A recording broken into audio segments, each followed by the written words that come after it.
I looked at my own mother and acted like she was a stranger. Not because I didn't recognize her, because I didn't want anyone else to. This morning, I walked past the market on the way home. There was an older woman tying up a bunch of greens, hands rough, dirt under her nails. I kept walking. Same thing I did the day my mom called out to me in front of my college dorm. I came home, sat down, and wrote this letter, the one she'll never read. Mom, do you remember that time you showed up at my place without calling? You were standing outside my building, holding a bag of fruit. My roommate asked, "Who's that?" I said, "Just someone." You heard me. I know you heard me. Because you smiled, this small, quick smile, and said, "Oh, I must have the wrong building." And you turned around. You walked away fast.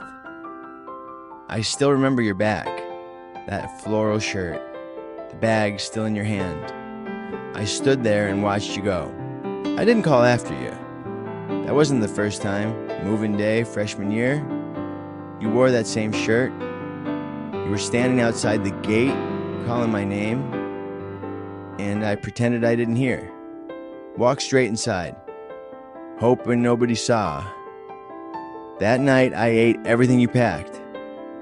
I don't even remember what it was, just everything.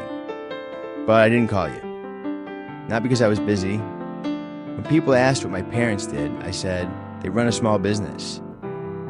Nobody asked more. That's why I said it.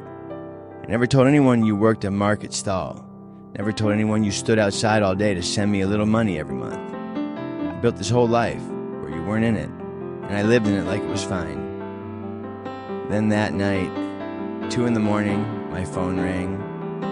Honey, I was in an accident. I drove back in the dark. First time in my life, I actually prayed. The kind I didn't know how to do. Just please don't let it be the worst. You were in the hospital bed, bandaged. Your hands still rough. Same hands that held that bag of fruit outside my building while I stood there and said nothing. The doctor said you might not wake up for a while. I sat down next to you, and I started talking, everything. The day at the building, move-in day. I'm sorry. I kept saying I'm sorry. I kept talking like that would fix something. It didn't. It just made me feel less guilty for a few minutes. Hospitals at 2 a.m. all smell the same. Antiseptic, machines, beeping. I sat there talking to someone who couldn't hear me, and I knew it didn't matter if you woke up or not. Those moments had already happened. No amount of sorry was going to change what you looked like walking away from my building with that bag still in your hand. 3 days later, you woke up. First thing you said, "Have you eaten?" Not, "Why didn't you claim me?" Not, "Were you ashamed of me?" Just, "Have you eaten?" I wanted to scream, but I didn't. I said, "Yeah, Mom, I ate." And right then I knew that was another time I chose silence. Not because I didn't know what to say. I knew exactly what to say. I just kept my mouth shut. Same as always. That's what I do. You're home now. Still go to the market every morning.